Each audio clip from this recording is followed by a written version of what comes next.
Good afternoon, everyone, to SADS Live, to SADS Nation out there. Great to have you with us again, Friday, June 28th. And you're with me, Mike Ackerman. If you've forgotten, I'm a genetic cardiologist at the Mayo Clinic, and I'm director of Mayo Clinic's Winland Smith Rice Genetic Heart Rhythm Clinic and the Winland Smith Rice Sudden Death Genomics Laboratory. But here I give you greetings from my boss, our CEO of the SADS Foundation, the Sudden Arrhythmia Death Syndrome Foundation, Alice Laura. So if that's who you are, SADS Nation, from any of the streaming platforms and social media platforms, you have found the right place for your next 40 minutes, either live or on tape. So whether you're with us in the United States, across the pond in Europe at about 7:20 p.m., 8:20 p.m., or down under, wherever you are across the globe, we hope that those of you with a SADS condition or your loved ones or people that you know, that you find the SADS Foundation as your home, a home of competency and confidence to help you navigate your journey with respect to a SADS condition. Today's a very special day. I get to be joined by the Vice President of the Board of the SADS Foundation, a dear friend of mine, Dr. Susan Etheridge, and she and I will be fielding your questions as we're in summer. Although we're past the summer equinox, right? The longest day of summer is now 7 days in the rearview mirror. I can't believe it. But we'll soon be taking your questions. Quick announcements, though. Put on the calendar.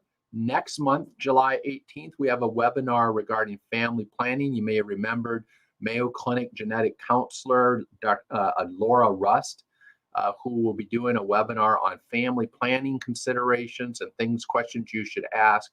Should be a great webinar.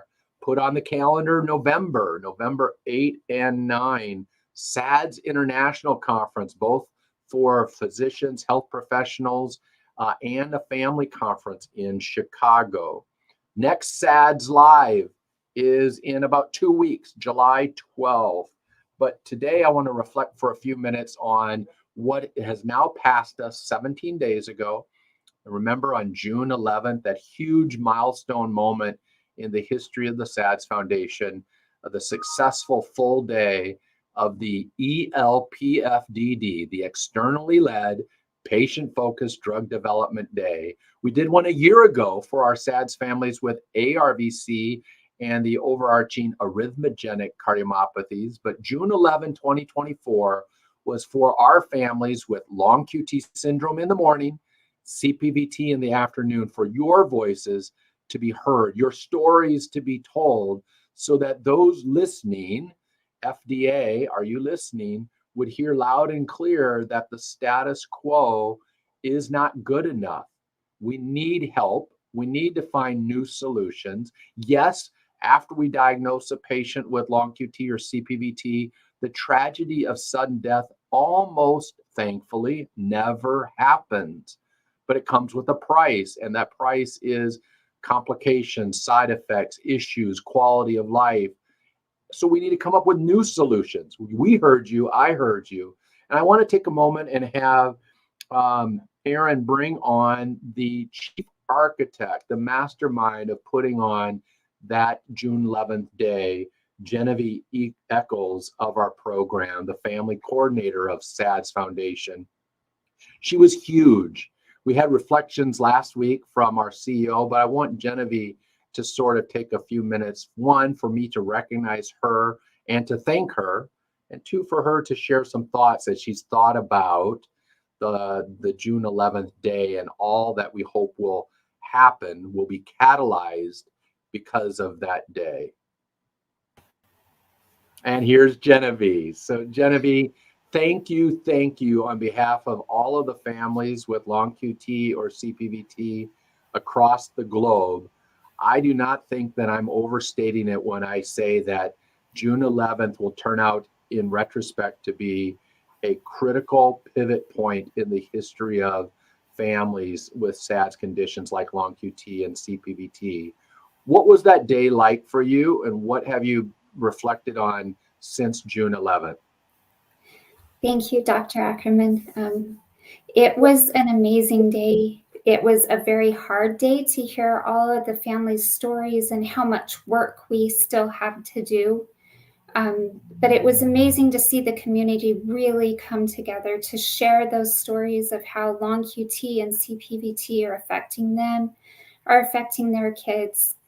And just the hope that the community has that things will change, that this meeting is going to be a catalyst for better therapies that allow each of them to live and thrive with their condition. And that was really exciting to see. For me personally, it was a huge meeting for my own family, as I have long QT and I have kids who have long QT. I was diagnosed when I was 16, and to see all of the changes that have happened in these past years, but in that entire time, we've never had a meeting like this where the FDA could actually hear what we need as a community. And that was huge. And we've continued to receive feedback over the last 2 weeks about the meeting from families, from biopharma companies and scientists about how much they learned about both the long QT and CPVT communities, and things that they heard and things that they want to act on to make things better.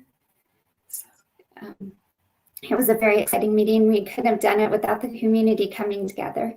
Yeah, the community, SADS Nation, you all came together in a huge way. So thank you to you, and Genevieve, thanks for the families on behalf of the SADS board. Just thank you for just an incredible job. Well done. So appreciate it, Genevieve. And Aaron, you are going to now bring up my partner in crime, Vice President of the board of the SADS Foundation, Dr. Susan Etheridge, and she and I will tackle your questions. Hi, Susan. Hello. I want to say happy summer to everybody there. And I am thrilled to be here with my fabulous SADS team. Thank you for inviting me. Great to have you. And Aaron, I think we're told to tackle some questions that are key questions that your patients, my patients, families with SADS conditions have as we enter summer. And so Aaron, start to bring those up. And while she's putting a question that has been put forward, we have our first one already from Beth. So hi, Beth. And her daughter's 15, or at age 15, younger daughter, survived, thankfully, cardiac arrest in December, almost 20 years ago, was diagnosed with long QT back then, had an ICD place, and has had 3 times genetic testing over the course of 19 years. No definitive mutations found, but there were several thingies found. Diagnosis has been changed to idiopathic ventricular tachycardia. Big sister has no symptoms, negative results from her exercise stress test, and 2 girls, 5 and 2, and they're wondering whether genetic testing should be done, what should be done. So again, for Beth and all families out there, Dr. Etheridge and I never provide direct recommendations for your specific case. We use the elements in the question you provide to try to give a general reaction to the strategies that Dr. Etheridge and I might be thinking about when we encounter these kind of stories. So from here, Susan, what would you do in this setting? 19 years passed. A part of the story I love is the notion that we should keep thinking. I just had a family this week where the defibrillator was put in, probably correctly, 20 years ago, but there's been no thinking for 20 years as to the detective work, as to what's the name of the disease that we're going to call the why you got the defibrillator back then. The response has been largely, well, you got the box. We don't need to think about the why any longer. And so I love that Beth and her family, they're wanting to still explore and figure out the why. What would you react to here? That was actually my comment, that they have repeated genetic testing, because we are getting better at it. We are finding new diseases. And in fact, we are untangling this idiopathic ventricular fibrillation. In Mike and my life, it's really gotten to be a smaller and smaller piece of the pie. As far as genetic testing the other family members, it depends on what those thingies are. And at this point, it doesn't seem like there's a lot of data, but we don't have your data, so it's hard to know. I just think keeping your eyes on the advances that are going on in science and always having your doctor rethink about things is really important. If the thingies, I'm assuming, are VUSs, and those thingies can change over time too. So it's important to go to the literature and figure out if they've stayed VUSs, if they've become benign, because sometimes they're downgraded, or if they've been upgraded. Mm-hmm.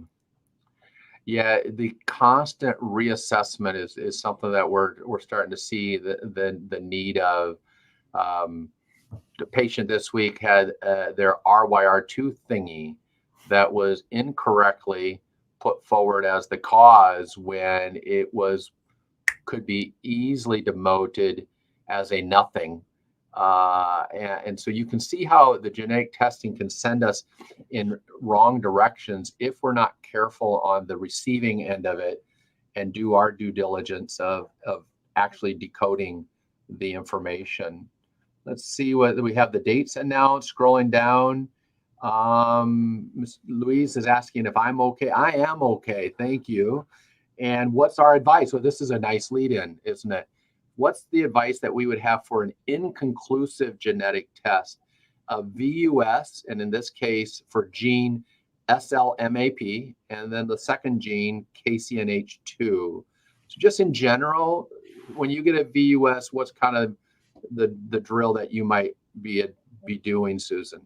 So if it's a gene that I know, I try to figure out if the clinical picture fits with the genetic variant that's been uncovered. I also go to the online places where you can go to determine how rare is this, what is the phenotype of this, how much has been published about this, what would the science, the in silico data suggest in terms of the veracity of this gene. But basically, does it fit with the phenotype? And if it doesn't fit with the phenotype, considering it a red herring. It's there, but it doesn't actually mean anything. If it's not a gene I know, I have to really dig deep into the literature. Mm-hmm. And the first one she listed is not a gene I know off the top of my head. Right. Yeah, exactly. I think the key there is forcing ourselves to make our best pre-genetic test rendering of what disease do I call my patient? And if it's long QT syndrome or CPVT, do I have the ability to say, I even think my patient has LQT2? And in that case, Louise, if we could do that, then a VUS in a gene like KCNH2, which is the LQT2 gene, is not a VUS. If Dr. Etheridge and I were actually thinking the patient had LQT2, that's why the strength of the clinical story and the pre-genetic test detective work is so important. Well, summer's upon us. And so I see some great questions for summertime rolling in. And I got this question on Tuesday in my clinic. And so maybe she posed this. So I'll pose it to you, Susan. Is it safe to ride a roller coaster with a SADS condition? Are amusement park rides safe with a defibrillator? So let's leave the defibrillator out of it for a second. And what do you tell your SADS kids who just got to go to the amusement park roller coaster, even though, did you see that one last week? They were suspended upside down for like 30 minutes before they could get them out of there. I don't think that looked very fun to me. No. I do my best to make sure that my appropriately treated SADS patients can live the most normal life that they can live. And if, like you said, an amusement park is very important to them, as long as they're treated and I trust that they're compliant with their medications, I'm pretty lenient about letting them ride. I think there are some other issues with amusement parks, one of which is fainting because it's super hot there, making sure that they're adequately hydrated, because you'd hate to have them faint on a ride and you'd hate to have them faint at all. But what if they faint and it's just because their blood pressure's low and they're, suspended or whatever. So I'm pretty lenient about what I let my treated, diagnosed SADS patients do. And if somebody has a defibrillator, Susan, does any of the motion of a ride or the detectors that you go through, if you have that fast track thing that gets you through the line faster, does any of that stuff bother these ICD machines? From my knowledge, no, as long as you go through quickly and keep moving, you know. I don't know what to tell people about the rides that say, if you have a pacemaker, you shouldn't ride this. I usually say, you know, they know more about that ride than I do, so you should pay attention. But the things where you're just moving through a detector, just keep moving. Absolutely.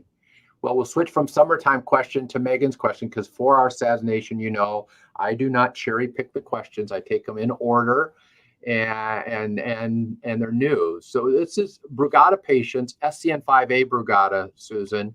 How likely are they to develop other issues besides their Brugada, specifically asking about things like progressive conduction delays, atrial fibrillation, etc.? Or is Brugada just a bottom chamber of the heart issue? Well, that's an excellent question. I think that is most terrifyingly a bottom chamber of the heart issue, but other things can occur in SCN5A variants, changes in heart function, and atrial arrhythmias also. So you have to be kind of vigilant looking out for those things. In my SCN5A patients, I typically do image them over the years, every few years, just to make sure that they have preserved ventricular function. And those without devices, I do event monitoring just to make sure they're not developing other arrhythmias over time. Yeah. I'll tackle the next one. Is it safe to swim with long QT syndrome? What about the other SADS conditions? I like this question a lot. It's an interesting story of how one of my very first grants I got from the American Heart Association was called The Genetics of Unexplained Drownings, because early on, so this is about early 2000, we established the link between swimming and long QT syndrome, but not swimming and all long QT syndrome, but swimming being uniquely agitating to the LQT1 heart. Seldom do we have near drownings or swimming syncope in the LQT others, and then the other long QTs. But then the other SADS conditions for which swimming is uniquely rhythm irritating potentially is CPVT. And so the issue really is, it's really the exercise, and maybe is it more irritating to the LQT1 heart than dry land aerobics, or is it just less forgiving, meaning it's not a great place to faint? So the answer may be yes and yes. There may be something unique about the activity of swimming that is more agitating to the LQT1 heart, but it's also a less forgiving place to have your otherwise 30-second faint for which you then wake up again. Now, the beauty of this question is, for Dr. Etheridge and me, almost all of our swimming stories and near drownings and tragic drownings are in the undiagnosed and therefore untreated patient. It's almost never, and because of that, the old way was get diagnosed, be told never to go in the water again. Well, we stopped doing that probably 20 years ago in our program. We said, well, maybe that's what brought your disease to discovery, but if we diagnose you and treat you, just like we can keep the amusement park in play, maybe we can keep water in play for those who love to play in the water. And we have almost never, I'd be curious for your answer, Susan, but in our program, I don't know that I can even think of a single long QT1 person or CPVT person who returned to swimming because they loved it, who then had a disease-triggered repeat swimming event near drowning after diagnosis, after treatment, as opposed to the portal of entry for how the diagnosis got revealed in the family. So I let them swim, and I have patients, athletes swimming at elite levels, and yes, even with LQT1. Yeah, I think that's a really interesting point. When I was in Utah, we followed the enormous family that Mike Vincent first found long QT syndrome in, and swimming was a huge burden in that family. And there were generations and generations of people where there were drownings, but none of my patients ever drowned. And they were all identified from cascade screening because of the family members, and they were all treated. And so, needless to say, as a family, they're afraid of swimming. But I did try to reassure them that once you're treated, we can let you be as normal as possible. Yeah, which is great news. I mean, think about all the families. Unfortunately, I digress there. Unfortunately, that's not the case. I just saw a family where they've been in the penalty box of life for 15 years. And when I saw them telling them, we can start to live again, it was like, you mean I can do that? And she just started weeping, thinking, why have I been prevented from doing that, and that all of these years? And so I think for SADS families who feel like you've been told a list of don't, that's a long list, maybe that should be your clue to get a second opinion. I find I'll, would see generations within the same room. When I was seeing the baby, the dad would be there and the grandpa or grandma would be there, and they're all carrying the same gene variant. And I'll be telling the dad, I think the kid can play baseball, I think he can do swimming, and the dad will be like, nobody ever let me do that. Yeah. So while I think he's very happy about that, there's a little bit of anger about what he was restricted from. Yeah. I told the family last week that they can do that she was mad. She was mad at feeling like too many years of her life were sort of ripped off and it's taken away from her. So I told her she could do that Lion King moment, where the monkey smacks Simba and Simba says, hey, what's that about? And the monkey says, it's in the past. And so you can be mad for a brief moment. Feel free to be really, really viscerally mad. And they were, but at some point you got to put it in the past and press on and seize the day. Back to the current day of question, back to Brugada. Mm-hmm. How risky is hot weather for kids with Brugada? Any special precautions you tell your Brugada kids during summertime? That's an excellent question. I tell everybody actually that they should try to stay cool, have the ability to stop and sponge off or when the weather's really hot. We don't let our long QTs get overheated. We try to keep our Brugadas from getting overheated. I'm not a particular fan of Brugada patients sitting in a hot tub for long periods of time. I think there are some abstract related data where they put these waterproof hot tubs on or EKGs on people and had them take a hot tub and there was arrhythmia. But as far as playing, they just need to cool off, step aside, go in the shade, cool off during this hot weather and stay very well hydrated. And is that fair that we're telling the Brugada kids and our SADS kids to do that? Or is this practically speaking what every athlete should be doing anyway? Every teenager, every athlete, it's the world is getting hotter and we have to take care of ourselves better. And I think teenagers just don't drink enough water. Yeah. Do kids with SADS conditions need to attend a special heart camp for their summer camps? What are your thoughts? There's some wonderful summer camps for kids with congenital heart diseases.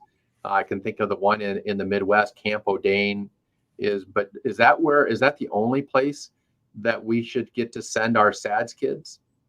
Oh no, I think they could go to any camp. And yeah. I've let my kids go to camp. Sometimes the heart camps are fun because they get to meet kids with similar conditions and have sort of a bonding experience over that. Mm-hmm. So I do talk to them about where those heart camps are. But no, I think that, again, just as we do with everything, we should be as normal as is possible. And speaking of normal as possible, she's asking, my child has a SADS condition. Should I take my AED with us everywhere we go? Mike, I want to hear your answer to that one. Yeah, I like it. It's so AED for everybody is automatic external defibrillator. As those who are my patients know, it is mandatory family gear, safety gear for all of my patients. It's mandatory athlete gear for all of my athletes. Now, it's hard to use the word mandatory, though, when in our program, Susan, I think we have about 2,500, maybe closer to 3,000 patients under our watch with genetic heart diseases, mostly long QT syndrome. And in 24 years now, we've had four AED rescue shocks in 4 children during that time frame. Were they their own AED? In one case was the schools. The other case was the families. But it's hard to use the word mandatory, isn't it? When it's in the treated patient, it's just the extra layer of protection. It's the safety net. So what I generally tell my families is the athlete, it's a different story. Yes, and to date, I have 800 athletes. We've actually never had an AED rescue exercise in any of those athletes ever. And most of those 800 athletes, as in 600 of them, don't have an internal defibrillator. So even though it's been a never so far, I still say, if you're going to be an athlete, you're going to have an AED that you possess as your sports gear, not somewhere in the building that the coach or the trainer might have it, that it just becomes your gear, just like the kid with a peanut allergy hasn't yet ever used their EpiPen, but that athlete has their EpiPen. And so I just feel that that still needs to be the Boy Scout, Girl Scout, be prepared kind of thing. But it's hard to use the word mandatory everywhere you go. And where I tend to opt out of it is if they're bringing the AED like an umbilical cord everywhere, and it's starting to create a stigmatization in the kid. The teachers or the school making Sally carry her own AED from room to room and things like that. Then I think we've missed the whole point of this extra layer of precaution. So I then tend to, if it's becoming problematic, then I tend to back off on the emphasis, is kind of what I've been doing. And hopefully as more AEDs are in public places, these kids won't have to necessarily always have their own at like the Home Depot or the grocery store. Yeah. Do you, is it a regular part of your preventative gear? For athletes, yes. Yeah. And then I offer it to every family. Yeah. If they want it. We do all the paperwork that's necessary to get it. And have you had any of your athletes or non-athletes ever need the AED drill? Never. No. So again, I think the point is, it's a completely different story for the potential necessity of that safety gadget for the unknown person out there compared to the known and treated person. I'm kind of intrigued. Do we know, or do you know in your population, Mike, have any of them ever used their AED on somebody else? Yeah.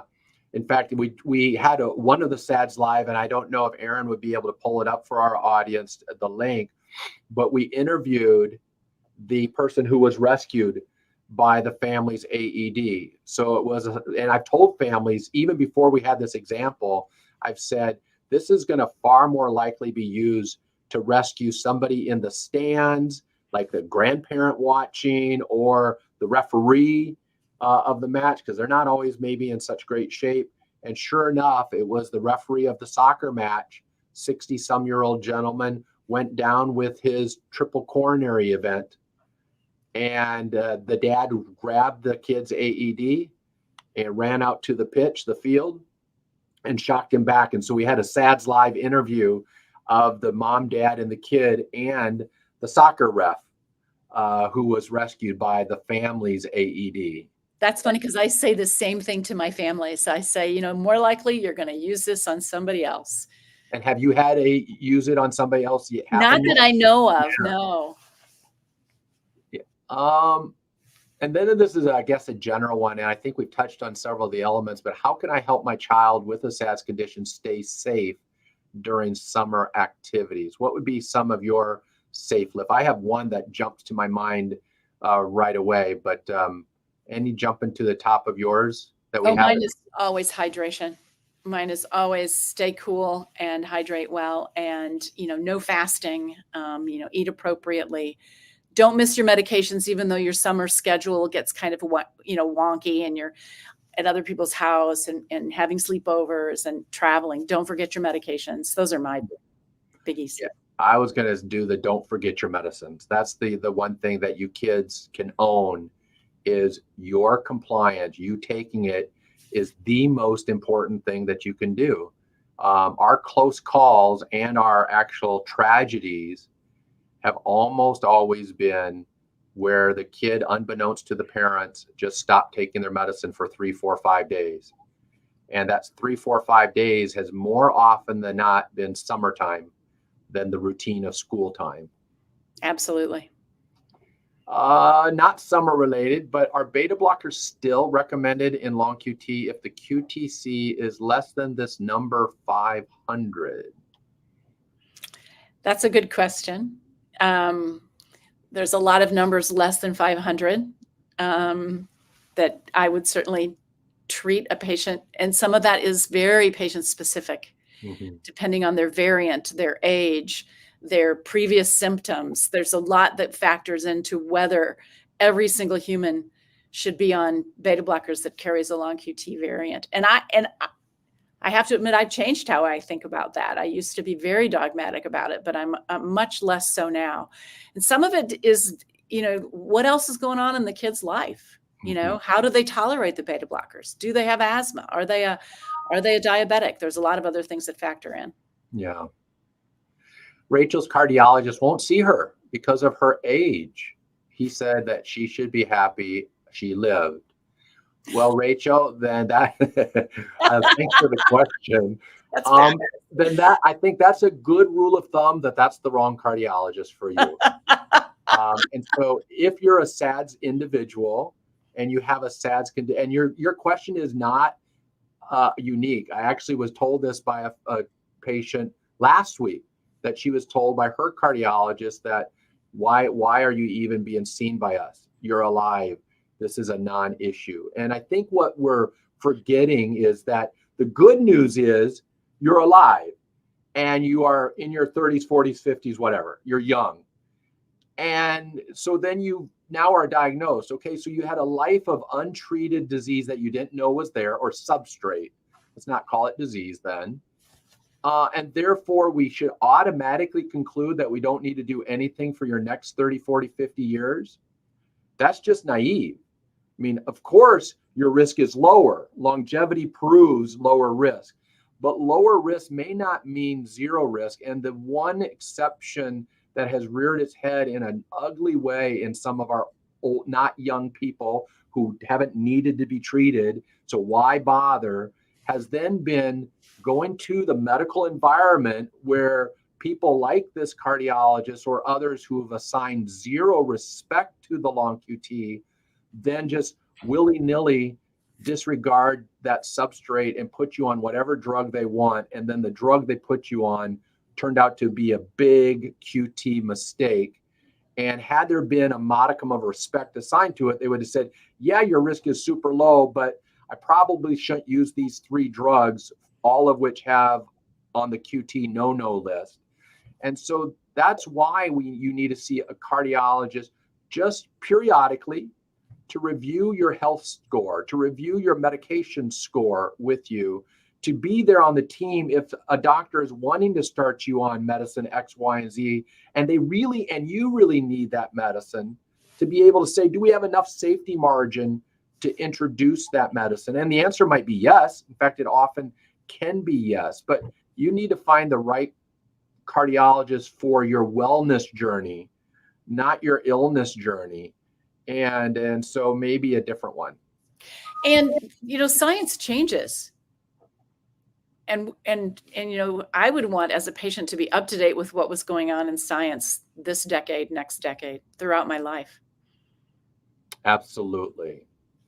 Adrian's, and I see we're mindful of, we have 6 minutes. This has gone too fast. It's been great fun. Going to have my vice president and dear friend back again soon if she'll join me. But in 5 minutes on the counter, Adrian's question. Her son, Michael, great name.